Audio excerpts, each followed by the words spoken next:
Buenas tardes, muchachos, amigos y amigas de nuestras redes. Estamos grabando en vivo desde la oficina, desde mi oficina como representante de la Cámara. Tomé la decisión como la bancada alternativa de no salir a protestar por explicaciones, protestar no sino marchar o presionar a la Corte Suprema de Justicia en lo que estamos vivenciando hoy. Ya voy a explicar las razones. En lo que hemos titulado el gran juicio del siglo, y no es de poca monta, porque nada más y nada menos estamos ante la presencia de lo que es el proceso de indagatoria y juicio, posiblemente, ante un expresidente del país, Álvaro Uribe Vélez. Ningún presidente en la historia de Colombia se ha sometido a este tipo de procedimientos. Así que es por la importancia de que sea un expresidente, por la importancia de que sea el propio Álvaro Uribe Vélez. Estamos conectados en Facebook y por Periscope vía Twitter. Comentarios, preguntas, tengo mi equipo que va a responder y vamos a hacer unas aclaraciones porque hay muchas dudas, muchos interrogantes sobre lo que es la indagatoria, lo que está viviendo en este momento de indagatoria el expresidente Álvaro Uribe Vélez. Vamos a dar unas explicaciones y presentar nuestros mapas que lo hicimos como equipo, Estefanía Montoya del equipo liderando esta investigación, que es una recopilación de lo que ya se sabe, de lo que ha estado disperso. No es que estemos presentando pruebas adicionales o cosas adicionales, sino simplemente lo que hicimos fue reconstruir la historia, mirar los fallos de la Corte que han sido públicos, mirar los testimonios que han sido públicos, lo que hemos querido plasmar para que el ciudadano de a pie, común y corriente, pueda entender lo que está pasando en este momento. Y ¿por qué no? Los que quieren imprimirlo, pueden entrar a mi blog WordPress, ahí están colgados los mapas, los pueden descargar, pueden hacer pedagogía, pueden hacer la explicación a sus familiares y amigos. Juicio del siglo lo hemos titulado así porque en este momento el expresidente Álvaro Uribe Vélez está declarando ante la Corte Suprema de Justicia. ¿Por qué con la Corte? Porque él es senador de la República, es un aforado especial y por eso la instancia que la encargada para hacerle algún tipo de juicio es no la justicia ordinaria, sino justamente la justicia de la Corte Suprema de Justicia. Se le imputó 2 cargos, que fue por soborno y por fraude procesal. Hacia eso es lo que se le está indagando al expresidente Álvaro Uribe Vélez. No es por un tema de paramilitarismo, sino por un tema de soborno y fraude procesal en lo que se conoce como la gran novela de los falsos testigos. Que eso es lo que vamos a explicar aquí muy rápidamente. Entonces digamos que hay unas malinterpretaciones. No, a Uribe no se le está condenando ese evento por paraco. Pueden ser algún tipo de discusiones alrededor de eso, ya lo vamos a explicar. Por eso también otros mapas complementarios, pero el proceso no es ese y es claro para toda la gente y toda la ciudadanía que nos está escuchando. Tenemos entonces 4 mapas. El primer mapa que presentamos es la cronología, ¿sí? Que por supuesto son muchos momentos importantes, pero lo que hemos hecho es clasificar algunos sucesos que creemos que son los más relevantes durante el proceso que nos llevan hasta hoy, mediados de octubre, de este juicio. No los vamos a leer todos, por ejemplo, pero traemos a colección algunos muy importantes. Por ejemplo, en el 2011, que es cuando empieza todo el proceso, digamos que es donde empieza el escándalo, es justamente cuando algunos ex paramilitares condenados, especialmente uno en particular, que es Pablo Hernán Sierra García, alias Alberto Guerrero, uno de los excomandantes del bloque paramilitar Cacique Pipintá, que hacía parte de todo el bloque oriental de los paramilitares, declara que tiene información respecto a la participación posiblemente de Álvaro Uribe y su hermano en la conformación del grupo Bloque Metro de los paramilitares, que ya lo vamos a explicar, que se fundó supuestamente en la hacienda Guacharaca, que era la familia Álvaro Uribe Vélez. Ahí empieza todo, ¿sí? Ahí empieza todo el proceso, cuando el mismo Pablo Hernán Sierra, que es un personaje, ya vamos a hablar del personaje porque es de lo más convencido de su apuesta paramilitar, convencido con criterio político, digamos, no. Ustedes lo escuchan hablar a Pablo Hernán Sierra García. Alberto Guerrero es una persona que defiende la causa paramilitar, que no ocupó, podríamos decirle, un cargo bajo, sino que entra a la guerra con un convencimiento político de lo que él afirma de una lucha contra insurgente.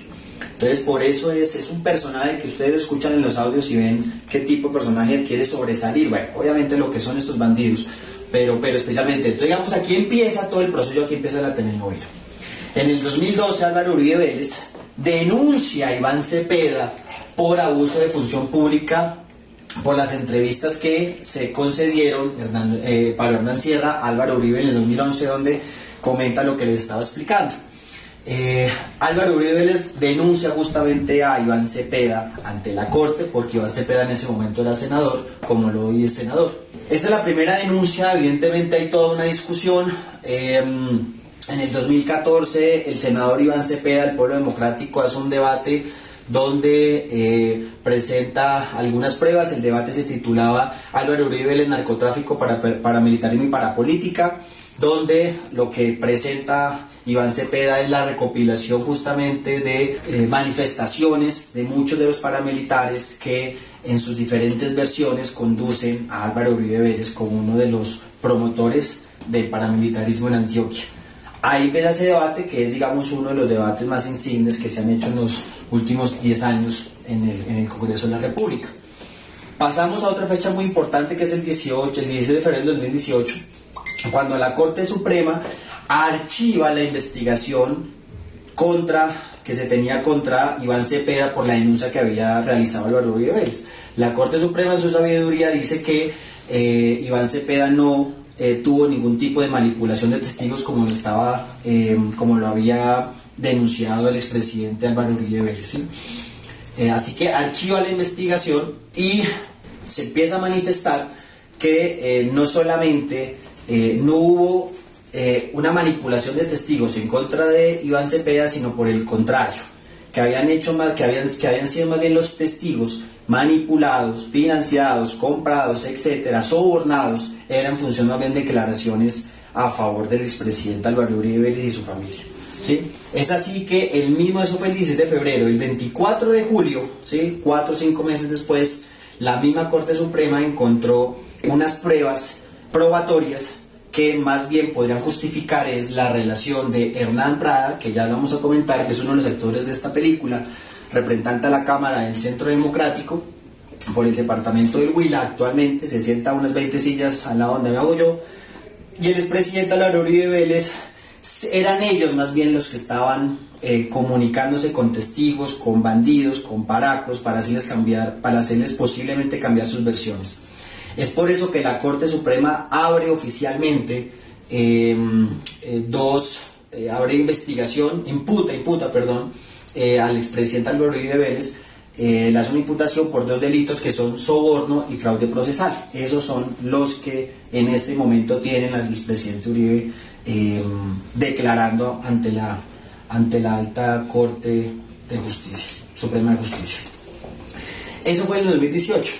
Miren todo, desde el 2011, que fue cuando los primeros paramilitares, por lo menos versiones, porque ya antes habían hablado varios, desde que Álvaro Uribe les había salido de la gobernación, ya habían varias voces hablando respecto a la connivencia, participación que había tenido Álvaro Uribe Vélez en el tema de la conformación y fortalecimiento de grupos paramilitares en Antioquia cuando él era gobernador. Pero desde el 2011, con las versiones de Pablo Hernán Sierra, uno de los, insistimos, comandantes del bloque paramilitar, no era cualquier paraco raso, sino comandante. Desde el 2000 hasta el 2018 es cuando salió la investigación, 7 años, esos procesos son largos. Es un poco la cronología que los invitamos a ver, año por año, mes por mes, y especialmente evento por evento fundamental, ¿listo? Para que lo puedan descargar. En este segundo mapa pues ya vemos cuáles son los actores. De los actores nosotros lo clasificamos en 4 tipos de actores fundamentales en este proceso. El primero es, los que declararon en contra de Uribe, que es justamente donde empieza todo el boroló, que los saca Iván Cepeda, periodista los sacaba como el coronel en sus diferentes columnas, y eso también público, digamos, las diferentes presiones, manifestaciones, etcétera, que han hecho muchos de ellos, pero especialmente estos dos, Pablo Hernán Sierra, que es el que les comento, paraco convencido del bloque paramilitar Cacique Pimpitá, estructura que no se desmovilizó y nació el bloque Metro. También obviamente integró el bloque Metro las Autodefensas Unidas de Colombia, que es muy importante el tema del bloque Metro porque ese es el que se indica que fue conformado, ¿sí? Que se conformó supuestamente en la hacienda Huacharacas, que era propiedad desde entonces de la familia Uribe, ¿sí? Del padre de Álvaro Uribe. Cuentan que es ahí donde asesina justamente al padre de Álvaro Uribe Vélez, ¿no? Ahí es donde se forma. Y especialmente Juan Guillermo Monsalve. Este es un actor principal, protagónico de esta historia. Juan Guillermo Monsalve Pineda Arias Guacharaco es muy importante porque él integró el bloque Metro, las autodefensas, ha corroborado con la Fiscalía General de la Nación, ha colaborado, fue condenado por secuestro extorsivo y concierto para delinquir, ya declaró varias veces que Álvaro Uribe y su hermano Santiago conforman el bloque Metro haciendo guacharacas. Predio su propiedad. ¿Por qué él es importante? Porque Monsalve era el hijo del mayordomo de esa finca, ¿sí? Y dice ser testigo presencial directo de las actividades de Álvaro Uribe Vélez. Los vio, ¿sí? Los vio. Hijo, lo que ha dicho el presidente Álvaro Uribe Vélez es que en ese momento Juan Monsalve era muy chiquito, ¿sí? Y que eso es falso, que él no tenía participación en ese entonces. Bueno, estos son pruebas fundamentales. Juan Guillermo Monsalve, desde que habla la historia, que él tenía un reloj que filmó justamente a uno de los que vamos a ver acá, que es el famoso Edo Cadena, el Abo Gánster, que fue uno de los que intermedia con Uribe y estos bandidos para acomodar las versiones de ellos. Entonces, esto es clave, los que declaran en contra de Uribe, ¿sí? No son cualquier, y los que quedan vivos, ¿sí? Porque hay otros que han insinuado muchas cosas, han hablado y han terminado siendo asesinados. Estos son los que quedan vivos y que tienen evidentemente un protagonismo en estos que han declarado durante estas semanas. Dice Sierra que pasó una USB a la Corte Suprema de Justicia con 10 videos donde muestran las pruebas reina, donde Álvaro Uribe Vélez está implicado con el tema parlamentario. Un video, estamos hablando de videos. ¿Listo? Ya hago el paréntesis. Una de lo que se tiene como pruebas justamente en el tema del caso de Álvaro Uribe Vélez, estamos hablando más o menos de 27.000 registros de llamadas telefónicas que ha tenido la Corte Suprema. Por eso es que la demora para la investigación rigurosa que han hecho. 27.000 registros. Ellos dicen que es un tema que se ha hecho usado el presidente Uribe y que eso es completamente ilegal. No. Barceló, que fue el que abrió el caso, en su momento en el hecho explicó justamente que esas interceptaciones que se estaban haciendo en el marco de la legalidad eran interceptaciones a teléfonos de pillos y de bandidos, ¿sí? De paramilitares que justamente les estaban haciendo el seguimiento a ellos, y que en esas llamadas, o casualidad, hablaban con el expresidente Álvaro Uribe Vélez, ¿sí? No es que se chuzaba el celular de Álvaro Uribe Vélez, se chuzaban los otros celulares con los cuales se comunicaban con Álvaro Uribe Vélez, ¿sí? Eso en sí mismo ya es completamente peligroso, ¿no? Y completamente cuestionable, ¿no? Y obviamente uno comprende, muchos de ellos, como dijo el Malvarena Prada, que sus relaciones sean con estos pillos. Realmente, como dicen ellos, la gente de bien, uno no sabe qué anda haciendo llamadas a personas que están presas en las cárceles. ¿Con qué motivo? Esas son las situaciones que estamos hablando, 27.000 registros de llamadas, como lo ha dicho el coronel y otros, que esa es la prueba por lo cual está bien, no es cualquier cosa. Y ellos dicen que está haciendo una persecución política contra Álvaro Uribe Vélez. No. ¿Por qué Álvaro Uribe Vélez estaba hablando con estos pillos por celulares que estaban siendo investigados, por supuesto chuzados, en el marco de investigaciones legales y de proceso legal? Por eso es que son válidas esas pruebas. Ahí cayó Álvaro Uribe Vélez. Aquí, volvemos al pasado. Los señalados de fundar el bloque Metro. El bloque Metro, bloque de columna vertebral de las Autodefensas Unidas de Colombia, especialmente donde tiene su fortaleza en Antioquia, se señalan especialmente 3 apellidos fundamentales. Los Uribe Vélez, aquí está Santiago, que es uno de los señalados como los 12 apóstoles, ¿cierto? Hermano de Álvaro Uribe Vélez, y la familia Villegas Uribe, Juan Guillermo Villegas y Luis Alberto Villegas. Luis Alberto Villegas fue asesinado en el 2004, a lo mejor porque sabía mucho, y Juan Guillermo Villegas, que no ha hecho otra cosa sino presionar a Juan Guillermo Monsalve, tiene azotada a la familia, ¿cierto?, para que declare de una u otra manera. Los señalados Villegas, ellos tienen negocios de antaño comerciales con la familia Uribe Vélez, son amigos íntimos, ¿cierto?, negocios comerciales, empresas donde comparten sociedad. Y aquí hay otro que es Santiago Gallón Henao, el otro amigo también de hace años de la familia Álvaro Uribe. Fue condenado por paramilitarismo, vinculado al proceso que se sigue por el crimen del futbolista Andrés Escobar, nada más y nada menos, y porque se le indica encubrir a los responsables. Está siendo procesado por narcotráfico. Entre otras cositas, fue beneficiario de un ingreso seguro. Si ven que todos los caminos conducen al mismo lado, ¿sí? Eso es. Entre ellos tienen una estructura criminal, que es así como operan los mafiosos, como estructura criminal. Todos ellos los sindicados en este momento, y Santiago Gallón ya condenado por narcotráfico. Podemos seguir hablando de eso, pero simplemente resumen. Los señalados de buscar testigos a favor de Uribe son los intermediadores, por eso es clave buscar entre los testigos de los cuales ya vamos a hablar, pero especialmente los señalados. Aquí hablan de los que más se habla, que son los dos protagonistas, es Diego Cadena, el abogánster, ¿cierto? Que ese es el abogado que le hace las cosas sucias a Álvaro Uribe Vélez, porque ante la corte él no oficia como el abogado principal de Álvaro Uribe. Los que ofician como los abogados de Álvaro Uribe Vélez son los reconocidos Lombana y Granados. Él es el del juego sucio, ¿cierto? El de debajo de la mesa, el que se mete allá en las cloacas, el que va a hablar allá en las cárceles, ¿no? A él fue el que se le grabó, donde Juan Guillermo González le grabó en un reloj el ofrecimiento que Diego Cadena le estaba haciendo. Con él es que hay llamadas con Álvaro Uribe Vélez pidiéndole permiso, y en donde Álvaro Uribe le dice, sí, continúe, hágale. Lo remito a la columna que sacó Daniel Coronel hace 2 días, el pasado domingo, ¿sí? Las pruebas reinas, donde está Álvaro Uribe Vélez, sí, proceda, hágale, ¿sí? Fue con el consentimiento de Álvaro Uribe Vélez. Eso es lo que dicen las pruebas, lo que está en la opinión pública.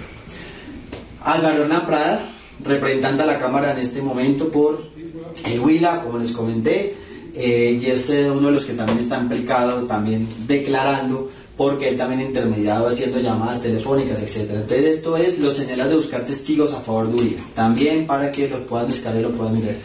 Y aquí están los famosos falsos testigos.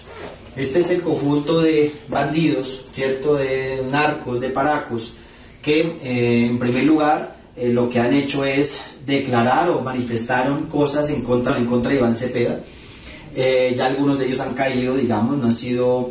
Eso fue justamente lo que se evidenció cuando se le cerró el proceso a Iván Cepeda, donde lo que ellos manifestaban de Iván Cepeda no tenía ningún tipo de sustento real, ¿sí? Fueron declaradas como obsoletas dichas pruebas. Estos son la serie de testigos, desde las joyitas como Juan Carlos Sierra, desde el Tuzo Sierra, también del bloque, bueno, este bloque de los de Granadas de las Autoridades de Colombia, bueno, muchos paracos. Aquí tenemos contabilizaba aproximadamente unos 50 testigos involucrados en el caso, que han estado todos ellos ante la corte manifestando sus versiones del caso.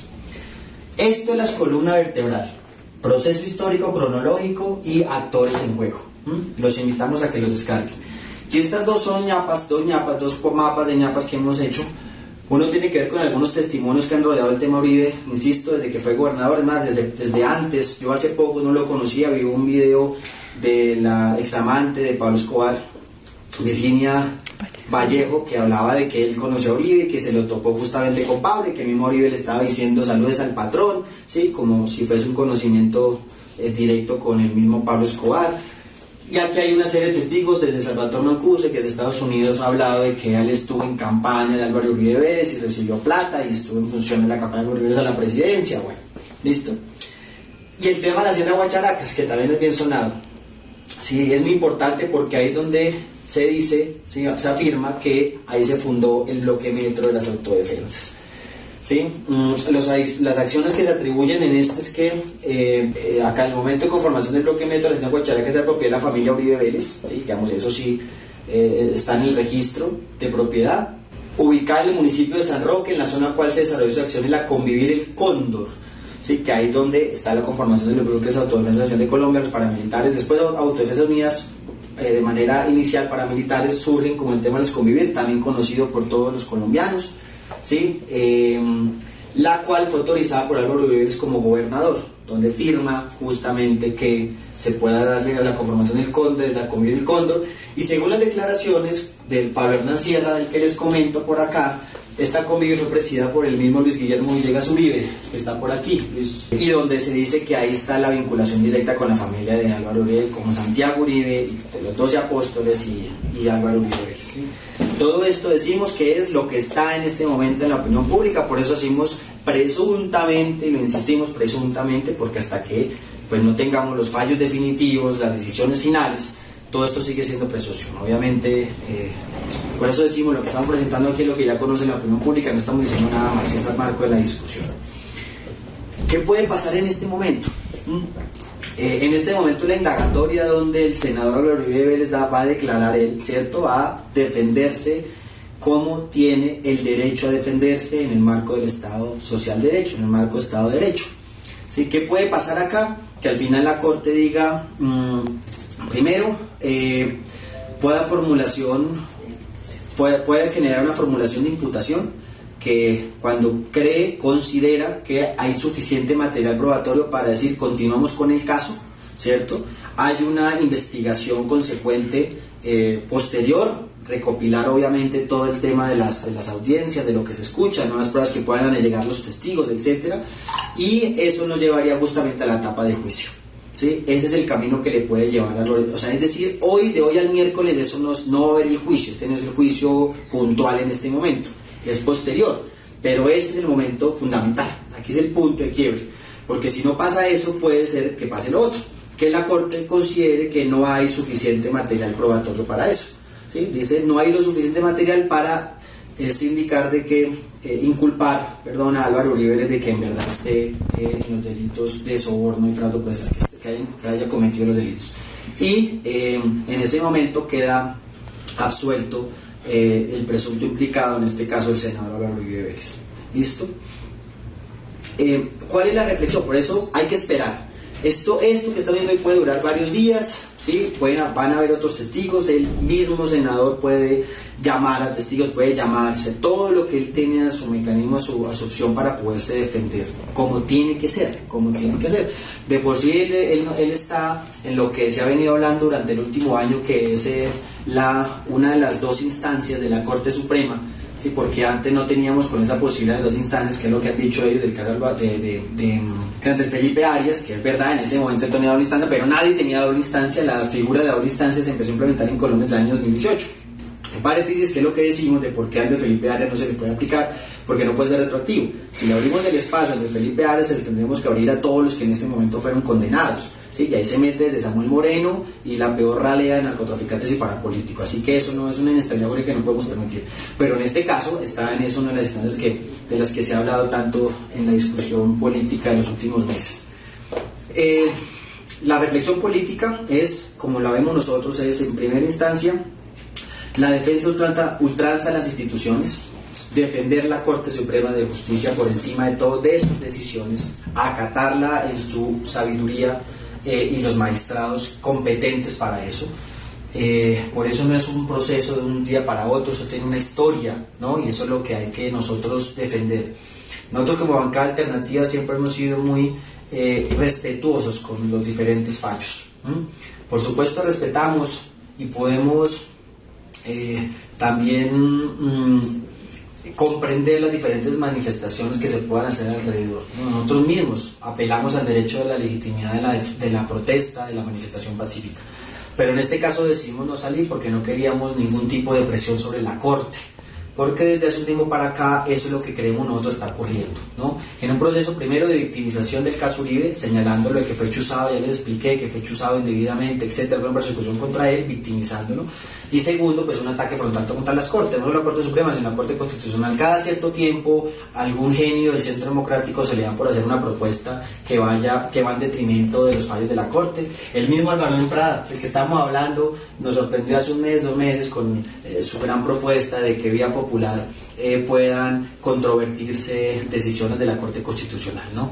Entonces, digamos lo que nosotros decimos, las Cortes son sagradas en un Estado de Derecho, en una república, en el sistema de división de poderes, son sagradas, son las que nos permiten realmente mantener la estabilidad institucional.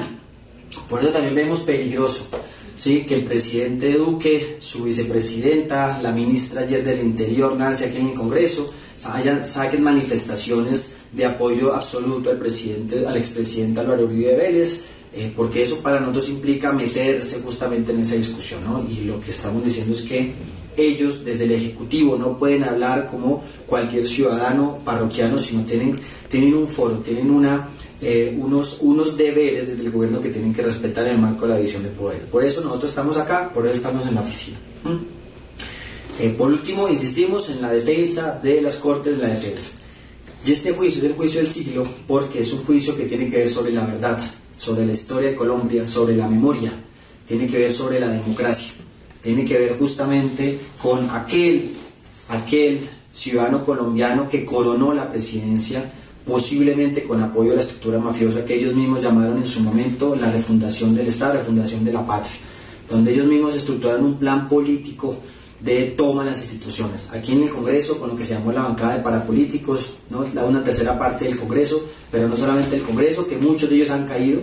Y acordémonos muy bien que todos los que cayeron de los senadores y representantes de la parapolítica eran de la bancada de gobierno Álvaro Uribe. Álvaro Uribe hasta está el video cuando él dice: antes de que los lleven a la cárcel, voten los proyectos que estamos haciendo. Fueron las fuerzas que permitieron que él implementara todo su programa de gobierno. Entonces estamos hablando, por eso no es de poca monta. Por eso le hemos tratado de dar esta explicación argumentada, razonada, veraz, para no generar malentendidos y confusiones. Si la Corte Suprema llega a absolverlo, bueno, esa es la decisión de la Corte y nosotros vamos a respetarla, a acatarla, así de sencillo, ¿no? Y lo decimos pues de una vez. Entonces yo espero que este video les haya pronto ayudado a entender un poco el tema más del caso. Insisto, les repito, pueden entrar a mi blog davidracerom.wordpress.com y ahí hay un link donde pueden descargar los diferentes mapas, así que muchas gracias. Cualquier comentario estamos dispuestos a responderles. ¿Algo más, equipo? Oh, listo. Entonces, agradeciendo a Estefanía, a Adriana, a los que participaron en toda esta estructuración de los mapas, Camilo, que están, me acompaña Marcela, me acompaña Nancy, solo mujeres en esta oficina, que apoyan todo esto. Detrás siempre hay una labor investigativa. Muchos abrazos y que bueno, que la verdad se conozca en este país.